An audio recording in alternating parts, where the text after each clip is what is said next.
Hello guys, last video में हमने देखा था सिलेक्शन टूल और इस वीडियो में हम स्टार्ट करेंगे नेक्स्ट टॉपिक मतलब direct selection tool. So let's start. मैंने यहाँ पर एक फाइल बनाकर रखी हुई है और उसमें एक ये छोटे छोटे से शेप्स बना के रखे हुए हैं। पिछली बार हमने देखा था ये सिलेक्शन टूल और आज हम देखेंगे डायरेक्ट सिलेक्शन टूल जो कि आपका वाइट एरो है। ओके, सो फर्स्ट मैंने ये बनाई एक पाथ। ये एक स्ट्रेट लाइन है, सिंपल लाइन। मैंने ये लाइन सेगमेंट टूल से बनाई है। सिंपली अगर आप बनाना चाहें तो ये लाइन टूल ले लीजिए और क्लिक करके ड्रैग करिए यूँ। देखिए मैं शिफ्ट प्रेस करके बना रही हूँ। शिफ्ट प्रेस करके रखा हुआ है मैंने, इसलिए ये एकदम स्ट्रेट आ रही है। देखिए अगर डायरेक्ट सिलेक्शन टूल से हम इस ऑब्जेक्ट की कॉपी लेना चाहे तो हाँ हम ले सकते हैं, बिल्कुल ले सकते हैं। लेकिन हम इसको रीसाइज नहीं कर सकते जैसे हम सिलेक्शन टूल से इसकी साइज छोटी बड़ी करते थे। डायरेक्ट सिलेक्शन टूल से इसे रीसाइज नहीं कर सकते। But there is something else. एक चीज़ और, स्कूल में ज्योमेट्री पढ़ाई गई होगी आपको और ज्योमेट्री में एक चीज़ आपको पढ़ाई गई होगी, लाइन सेगमेंट। लाइन सेगमेंट वो चीज़ होती है जिसके दो एंड पॉइंट्स होते हैं।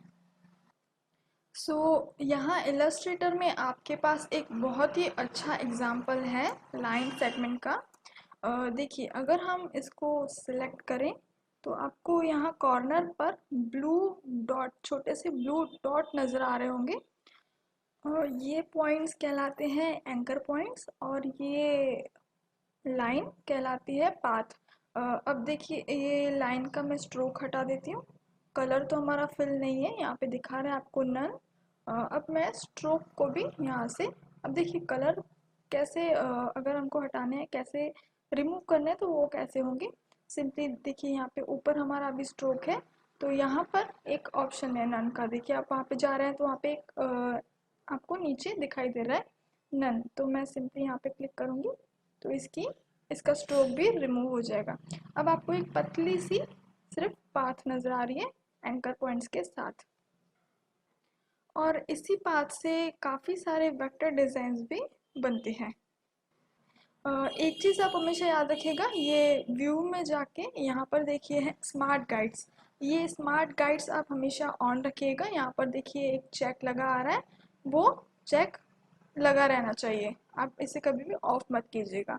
तो तो इससे क्या होता है, ये स्मार्ट गाइड हमेशा आपको गाइड करता रहता है कि आपका कर्सर कहाँ जा रहा है और आपका कर्सर जहाँ जा रहा है वहाँ पर क्या है। देखिए मैं ये लाइन पर जा रही हूँ तो आपको वहाँ पे नज़र आ रहा है पाथ, वहाँ पे लिखा हुआ आ रहा है, वो स्मार्ट गाइड की वजह से होता है। और यहाँ पे हम गए तो यहाँ पर देखिए एंकर पॉइंट आपको शो हो रहा है। आप हमेशा स्मार्ट गाइड अपने ऑन रखिएगा। तो अब देखिए डायरेक्ट सिलेक्शन टूल यहाँ पे मेरा सिलेक्ट है। मैं क्या करूँगी, सिर्फ इस पॉइंट को सिलेक्ट करूँगी और इसे मैं यूँ मूव करूँगी। देखिए अब ये तो एक पतली सी लाइन है, मैं इसमें स्ट्रोक फिल कर देती हूँ। देखिए ये हमारा स्ट्रोक है, यहाँ पर आपको कलर ऑलरेडी दिया हुआ है तो आप सिंपली इस पर क्लिक कर लीजिए, ये आपके स्ट्रोक पर ब्लैक कलर ऐड हो जाएगा। ओके, डायरेक्ट सिलेक्शन टूल का पर्पस मेन यही है कि आप किसी भी ऑब्जेक्ट के किसी भी एक इंडिविजुअल पॉइंट को उठाकर उसकी पोजीशन चेंज कर सकते हैं यूँ। अब देखिए यही चीज़ हम शेप के साथ करके देखते हैं। ये आपका पूरा ऑब्जेक्ट हमने सिलेक्ट किया, ठीक है। अब देखिए यहाँ पर एक और चीज़ बहुत इंटरेस्टिंग है, आपके ये एंकर पॉइंट के साथ आपके ऑब्जेक्ट के अंदर ये कुछ और पॉइंट्स दिख रहे हैं, ठीक है।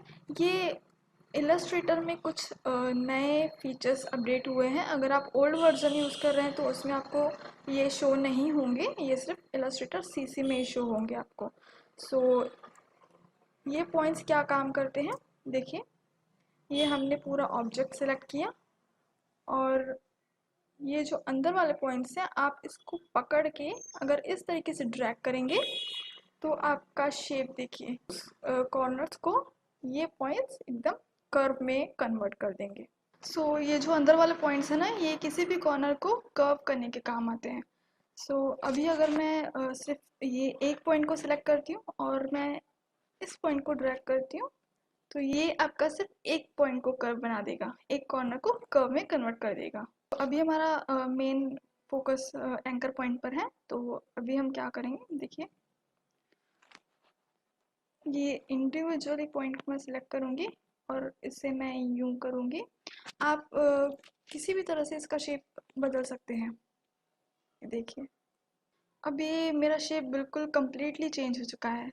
आप ये एंकर पॉइंट के थ्रू आप किसी भी ऑब्जेक्ट का शेप कंप्लीटली चेंज कर सकते हैं। नाउ एंकर पॉइंट का, अब ये एंकर पॉइंट का काम क्या होता है देखिए, जस्ट जस्ट लाइक जैसे हमारे बॉडी में जॉइंट्स होते हैं, अगर वो जॉइंट्स नहीं होते तो हमारा हम अपने लेग्स या अपने हैंड्स फोल्ड नहीं कर सकते। तो ये एंकर पॉइंट का काम भी कुछ इस तरीके का है। ये एंकर पॉइंट ऑब्जेक्ट के जॉइंट्स का काम करते हैं। आप देखिए इस एंकर पॉइंट के थ्रू आप किसी भी ऑब्जेक्ट को इस तरीके से बेंड कर सकते हैं। तो अभी जहाँ पर एंकर पॉइंट्स अवेलेबल है आपके ऑब्जेक्ट में, आप वहाँ से तो बेंड कर सकते हैं, लेकिन जहाँ पर मतलब इस अगर लाइन पर आपका कोई भी एंकर पॉइंट अवेलेबल नहीं है, तो आप इसको बेंड नहीं कर सकते। देखिए अगर मैं इसको सिलेक्ट करके यूँ करती हूँ, तो आपकी ये पूरी लाइन मूव होगी, ये पूरी लाइन आपकी बेंड होगी, क्योंकि इसमें कोई कॉर्नर नहीं आ रहा। कॉर्नर कैसे आएगा वो अभी हम थोड़ी देर में देखते हैं, बट पहले तो आप ये देख लीजिए कि जहाँ पर हमारे कॉर्नर है, जहाँ पर हमारे एंकर पॉइंट्स है, उस एंकर पॉइंट के थ्रू हम अपने ऑब्जेक्ट का शेप किसी भी तरह से बदल सकते हैं। ओके। अब आप पूछोगे कि इन चीज़ों का फ़ायदा क्या है, इन चीज़ों का एडवांटेज क्या है। सो फॉर एग्ज़ाम्पल मैं फ़िलहाल के लिए इन चीज़ों को हटा देती हूँ, ये सर्कल वगैरह को हम बाद में डिस्कस करेंगे। अभी हम मेन फोकस इस पर करते हैं। सो ये हमारा एक ऑब्जेक्ट है, मैं इसको कॉपी ले लेती हूँ। देखिए आप हमेशा अपना स्मार्ट गाइड ऑन ही रखिएगा। देखिए यहाँ पर स्मार्ट गाइड ऑन रखने से आपको ये गाइड करेगा कि आप बिल्कुल एकदम स्ट्रेट में जा रहे हैं। और अगर हम यहाँ पे देखिए इसको बिल्कुल इसके एकदम पास में लाते हैं, तो वहाँ पर आपको इंटरसेक्ट लिखा हुआ आ रहा है। और आप जैसे ही इसके पास आते हैं ना, तो आपका ये ऑब्जेक्ट थोड़ा स्नैप भी करेगा, मतलब वो आपको दिखाएगा कि आप इस ऑब्जेक्ट के बिल्कुल पास हैं और ये ऑब्जेक्ट एक दूसरे से चिपका हुआ है। ठीक है, तो ये मैंने एक इसकी कॉपी ले ली। एक और मैं इसकी कॉपी ले रही हूँ इसके ऊपर की तरफ, यूँ।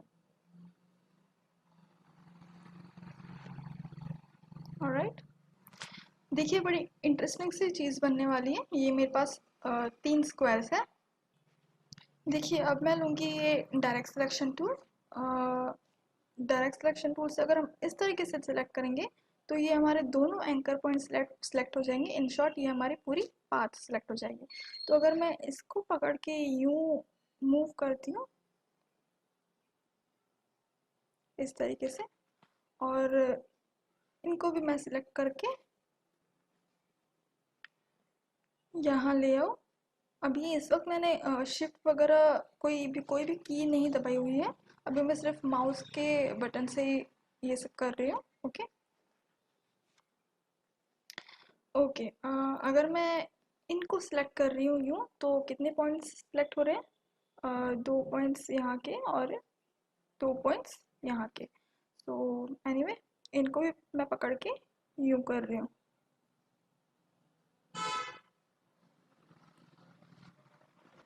ये एक बॉक्स बन गया, बट अगर आप इनको अलग करेंगे, ये देखिए अभी भी ये 3 अलग अलग शेप्स हैं। ये वही शेप्स है जो हमने 3 स्क्वायर्स बनाए थे। अब मैं क्या करूँगी, अब मैं इन पूरे की एक बॉक्स की कॉपी लूँगी। अब आप डायरेक्ट सिलेक्शन टूल से भी कॉपी ले सकते हैं, आपको ज़रूरी नहीं है सिलेक्शन टूल लेना पड़े। आप सिंपली डायरेक्ट सिलेक्शन टूल से भी कॉपी ले सकते हैं, बट ध्यान रखिए आपके सारे पॉइंट्स सिलेक्ट हो।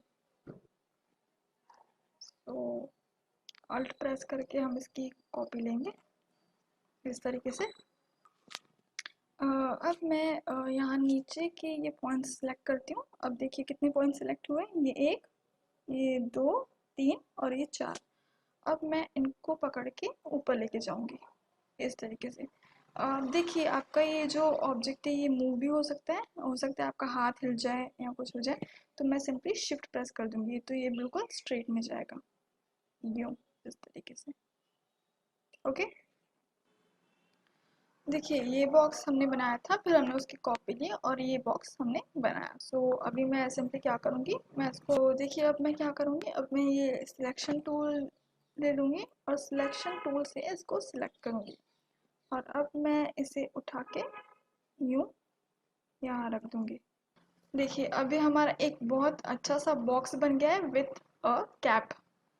तो आप किसी भी तरह का बॉक्स बना सकते हैं, ज़रूरी नहीं आप ऐसा ही बॉक्स बनाइए, आप अपने हिसाब से कोई भी बॉक्स बना सकते हैं। देखिए आप इस बॉक्स को छोटा भी कर सकते हैं, अगर आपको ये बॉक्स बड़ा लग रहा है। मैं सिंपली इसको थोड़ा सा छोटा कर देती हूँ। उसके लिए हम क्या करेंगे, डायरेक्ट सिलेक्शन टूल से हम नीचे का ये पार्ट सिलेक्ट करेंगे, जैसे हमने कैप बनाई थी उसी तरीके से। ये नीचे का पार्ट मैंने सिलेक्ट कर लिया और इस पॉइंट को लेके हम ड्रैग करके ऊपर लेके जाएंगे।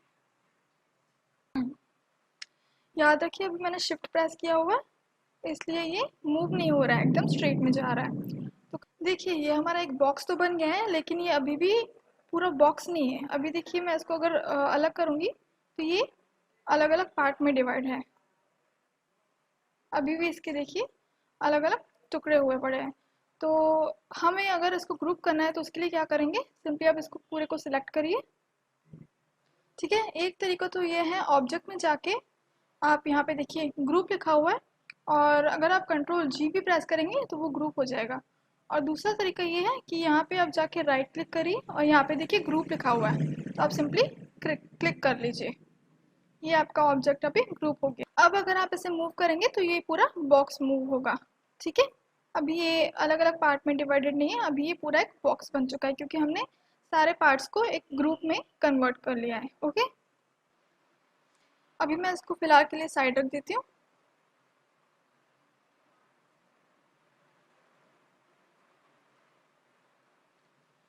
ठीक है, अभी हम एक स्टेप आगे बढ़ते हैं।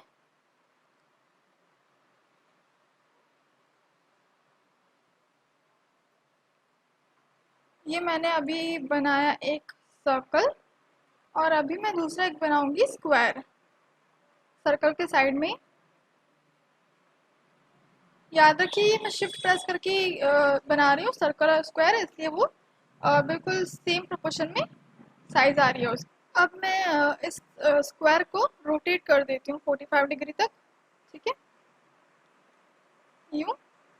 ओके, अब एक सवाल कि इन दोनों ऑब्जेक्ट्स में क्या सिमिलरिटीज है। ऑब्वियसली एक तो सेंटर पॉइंट दोनों में अवेलेबल है और दूसरी चीज़ ये है कि 1, 2, 3, 4, सर्कल में भी 4 एंकर पॉइंट्स अवेलेबल है और स्क्वायर में भी 1, 2, 3 और 4, इसमें भी 4 एंकर पॉइंट्स अवेलेबल है। तो ये दोनों में सिमिलरिटीज हैं। ओके, अब देखिए इनमें ये सिमिलर तो है, लेकिन शेप्स दोनों बहुत अलग अलग है। क्यों? क्योंकि इसमें हमें कॉर्नर दिया हुआ है और इसमें हमें कर्व दिया हुआ है। तो अब देखिए अगर मैं इस पर क्लिक करती हूँ तो हमें ये देखिए मैंने इस पॉइंट पर क्लिक किया, एंकर पॉइंट पर, तो हमें ये सर्कल में जितने भी हैंडल्स दिए हुए हैं वो हमें नज़र आ रहे हैं। अब इलस्ट्रेटर में हम इसे हैंडल्स कहते हैं और किसी दूसरे सॉफ्टवेयर में अगर आप देखेंगे तो इनको बेजियर पॉइंट्स भी कहा जाता है। कुछ लोग इसे कर्व हैंडल्स भी कहते हैं, आप जो चाहे वो। तो इलस्ट्रेटर में हम इसे हैंडल्स कहते हैं। अब देखिए, ये वाला जो हैंडल है वो इस साइड के शेप को कर्व कर रहा है, और ये जो लेफ्ट साइड वाला हैंडल है वो लेफ्ट साइड से सर्कल को कर्व कर रहा है। तो अगर मैं इस हैंडल को पकड़ के यूं कर दूं, तो देखिए आपके ऑब्जेक्ट, आपके सब सर्कल का शेप बिल्कुल ही डिफरेंट होते जा रहा है।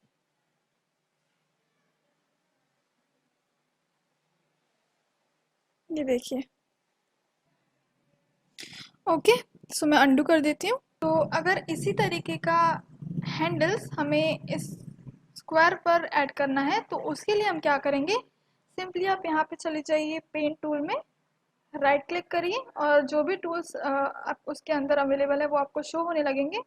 तो सिंपली आप ये देखिए, यहाँ पे दिया हुआ एंकर पॉइंट टूल, आप ये वाला टूल ले लीजिए और इस एंकर पॉइंट पर देखिए, अगर मैं किसी भी एंकर पॉइंट पर जाकर क्लिक करके और इस तरीके से ड्रैग करूंगी तो ये हमें एक कर्व बना के देगा। ऑफ कोर्स इस तरीके का कर्व मत बनाइएगा, अजीबोगरीब, इस तरीके का कर्व बनाऊंगी मैं। अगेन आप शिफ्ट प्रेस करके बनाइएगा तो ये आपको हेल्प करेगा। ओके, सो अभी हम एक और चीज़ बनाते हैं। इसे मैं सिंपली डिलीट कर देती हूँ और मैं एक रेक्टेंगल बनाती हूँ इस तरीके से। ठीक है, तो अभी हम देखेंगे कि जॉइंट्स किस तरीके से ऐड होते हैं। तो हम अभी आ जाएंगे पेन टूल में। अच्छा, पेन टूल में आपको ये और भी टूल्स दिए हुए हैं। एक तो फर्स्ट है पेन टूल, सेकंड है ये ऐड एंकर पॉइंट टूल, और ये delete anchor point tool, and fourth है एंकर पॉइंट टूल।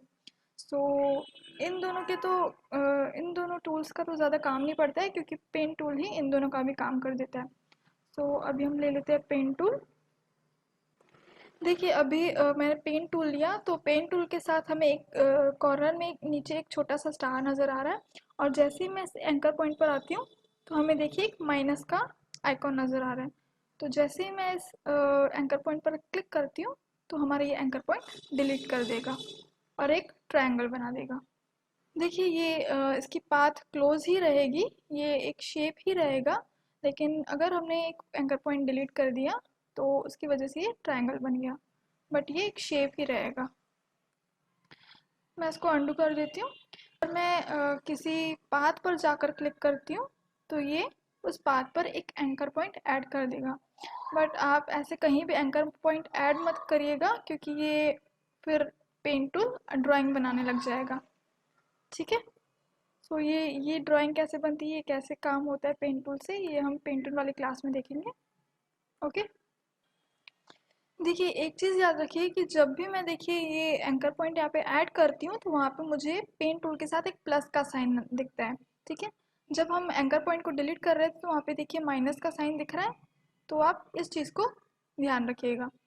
और देखिए, मुझे मैं जैसे ही स्ट्रेट पर जाती हूँ तो ये मुझे गाइड कर रहा है क्योंकि मेरा स्मार्ट गाइड ऑन है। मैंने आपको लास्ट वाले क्लास में बताया था कि आपका स्मार्ट गाइड हमेशा आप ऑन रखिएगा, तो वो आपको हमेशा किसी भी चीज़ में गाइड करता रहेगा। तो एक देखिए यहाँ पे छोटी सी पर्पल सी लाइन नज़र आ रही है, वो आपको बता रहा है कि ये बिल्कुल स्ट्रेट में आप एंकर पॉइंट ऐड कर सकते हो। ओके, ओके, अगर मैं देखिए अभी मैं एक एंकर पॉइंट ऐड कर देती हूँ। ठीक है, और ये डायरेक्ट सिलेक्शन टूल लेकर अगर मैं इस एंकर पॉइंट को पकड़ के यूं करती हूँ, देखिए इसका शेप चेंज हो गया। और अभी मैं ले लेती हूँ एंकर पॉइंट, और एंकर पॉइंट से मैं इसको क्लिक करके यूं ड्रैग करूँ तो ये वहाँ पे इस एंकर पॉइंट पे हैंडल्स ऐड कर देगा और इस शेप को कर्व बना देगा। देखिए एक बहुत ही इंटरेस्टिंग सा आर्च बन गया। ओके, सो अभी हम एक और इंटरेस्टिंग सी चीज़ बनाते हैं। फिलहाल मैं इसको रख देती हूँ साइड। तो अभी मैं एक चीज़ बनाती हूँ। ये क्या है, एक एग। ऑब्वियसली एग ऐसा नहीं होता है, बट हम इसमें कुछ चेंजेस करेंगे और ये डेफिनेटली एक एग जैसा ही दिखेगा। सो अभी मैं क्या करती हूँ, एक डायरेक्ट सिलेक्शन टूल ले लेती हूँ। मैंने एक ओवल बनाया, फिर मैंने डायरेक्ट सिलेक्शन टूल लिया, और अभी मैं इन सेंटर वाले जो दोनों पॉइंट्स हैं इनको सिलेक्ट करती हूँ, और मैं अभी इस पॉइंट को पकड़ के मैं थोड़ा सा नीचे की तरफ ड्रैग करूँगी यूँ। ओके।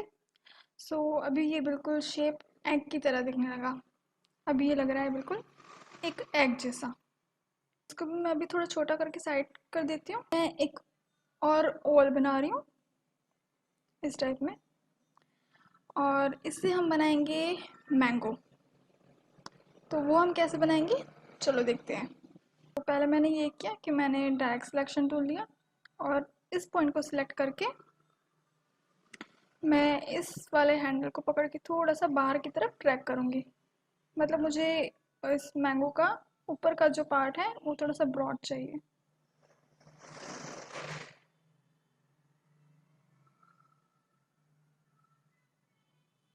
यूँ, ओके।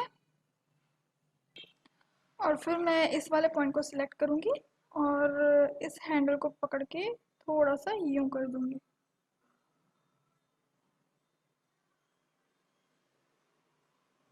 और इसे मैं थोड़ा सा अंदर की तरफ लेके आऊँगी इस तरीके से।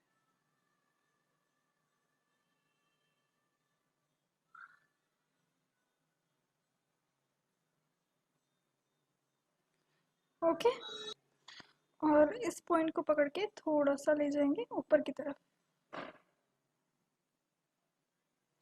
ओके, ये आपका बन गया मैंगो। अभी मैं एक और छोटा सा ओवल बनाती हूँ। ये देखिए, ये मैंने बनाया एक छोटा सा ओवल और एंकर पॉइंट। और याद होगा आपको, हमने एंकर पॉइंट से कर्व कैसे डिलीट करते हैं, ये हैंडल्स कैसे डिलीट करते हैं वो हमने देखा था। सो मैं इस एंकर पॉइंट पर क्लिक करती हूँ और कर्व को रिमूव कर दूँ, और इस साइड से भी मैं सेम प्रोसेस करूँगी, क्लिक। तो ये हमारा बन गया एक लीफ टाइप। को थोड़ा सा यूँ कर दीजिए।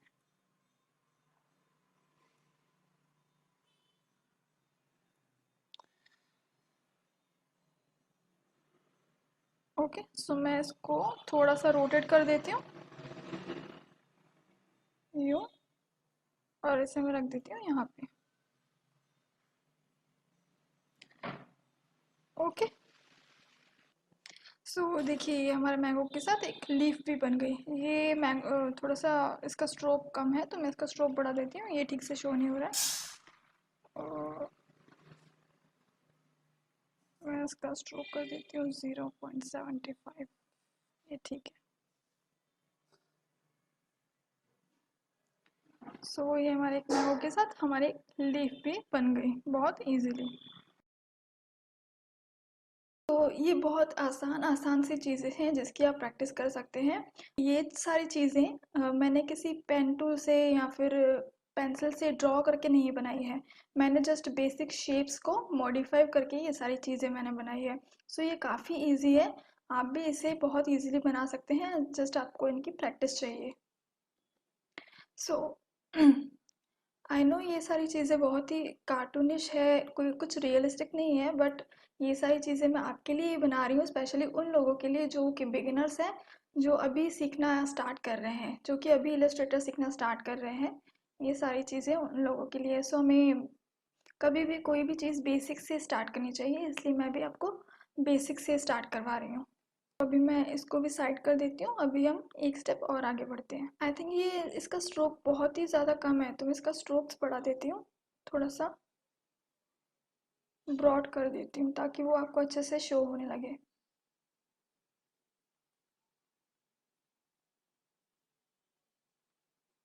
ओके। सो ये है एक ग्रेप। आई नो ग्रेप्स नहीं है ये, बट ये एक छोटा सा ओवल है, बट इसे हम अभी ग्रेप्स ही बनाएंगे।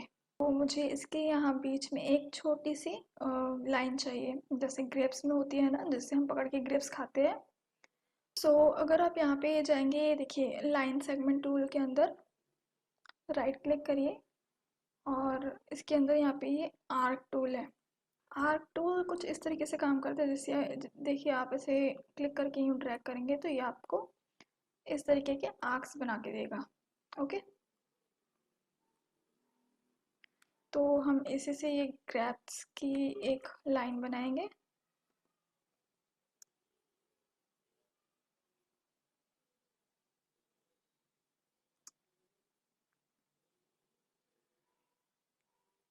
इस तरीके से। ओके। आप चाहे तो इसको रोटेट भी कर सकते हैं, बट आई थिंक ये बेटर लग रहा है, ठीक लग रहा है। ये थोड़ा सा बड़ा हो गया, मैं इसको थोड़ा छोटा कर देती हूँ,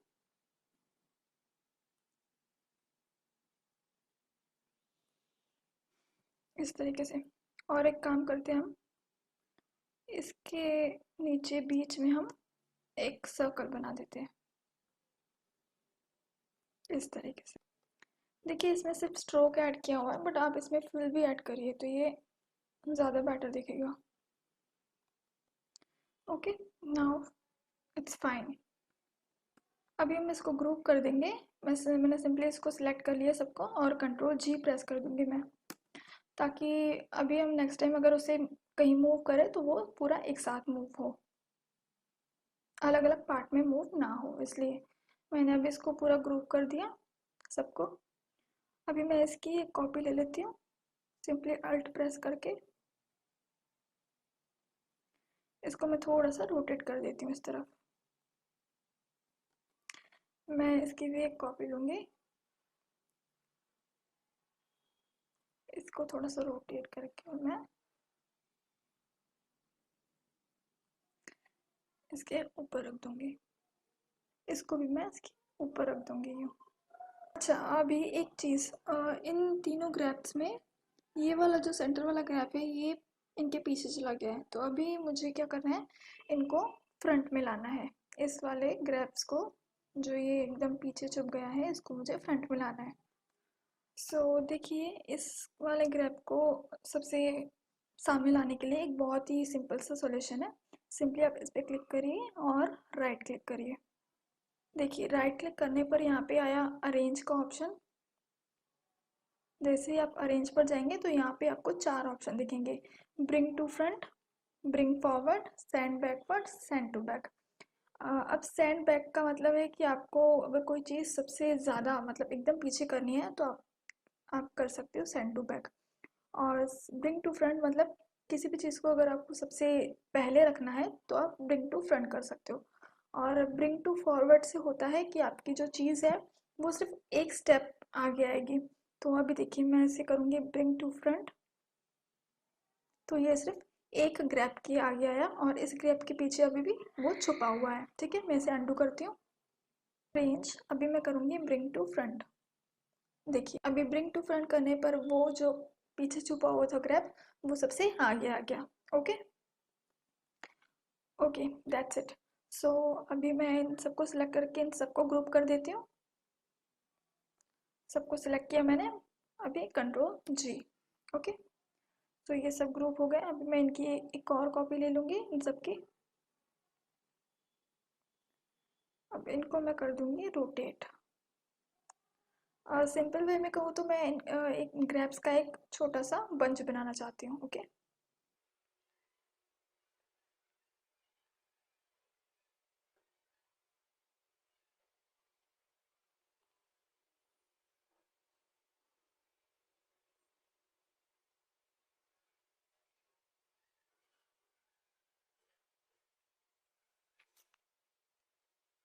सो ये बन गया ग्रैप्स का तो छोटा सा हल्का फुल्का सा एक ग्रैप्स का बंच।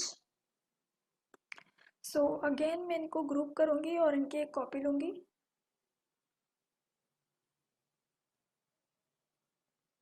अभी मुझे इनको क्या करना है, अरेंज करके सेंड टू बैक।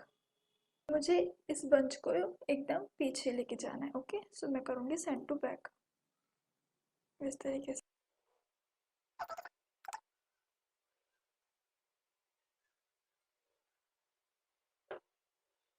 इसकी भी एक इनकी भी एक कॉपी लेके और इसको भी मैं कर दूँगी rotate.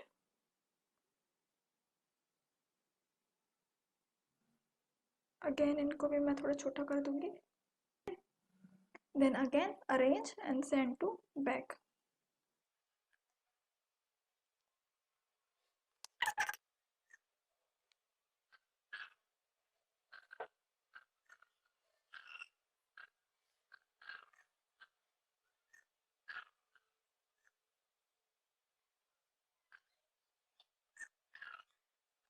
Okay, that's it. So आप अभी मैं ले लेती हूँ ब्रश टूल। ब्रश टूल तो सबको पता है क्या काम करता है।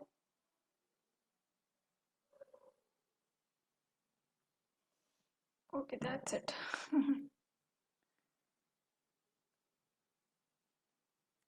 ये एक अच्छा खासा वेक्टर सा एक ग्रेप्स का बंच बन गया। ये भी हमने बेसिक शेप्स देके ही बनाया है। ओके, ये काफ़ी इजी है, ज़रूर बना आप भी इसकी प्रैक्टिस ज़रूर करें। हमने ये शेप्स को मॉडिफाइड करके काफ़ी अच्छी अच्छी सी डिज़ाइंस बना ली। ये हमने क्रैप्स बना लिया, आई नो। उतना बेटर नहीं है बट प्रैक्टिस के लिए सही है। ये हमने मैंगो बनाया, एक एग बनाया, एक बॉक्स बनाया। आई होप आज के लिए इतना काफ़ी है। बट आपको इन चीज़ों की बहुत ज़्यादा प्रैक्टिस करनी पड़ेगी। आप जितने भी हमने, ज़रूरी नहीं है कि जितने अभी आज मैंने आपको शेप बताया है, जो भी आपको डिज़ाइंस बताइए आप वही डिज़ाइंस बनाएं। आप कुछ और भी डिज़ाइंस बना सकते हैं इन्हीं शेप को लेकर, इन्हीं शेप को कुछ अलग तरीके से मॉडिफाई करके आप और भी कुछ न्यू न्यू डिज़ाइंस बना सकते हैं। इस इसकी प्रैक्टिस आपको बहुत ज़रूरी है और ये इतना ज़्यादा हार्ड नहीं है, काफ़ी काफ़ी इजी है। आप इसकी प्रैक्टिस करें। ओके, मिलते हैं नेक्स्ट वीडियो में। तब तक के लिए बाय बाय।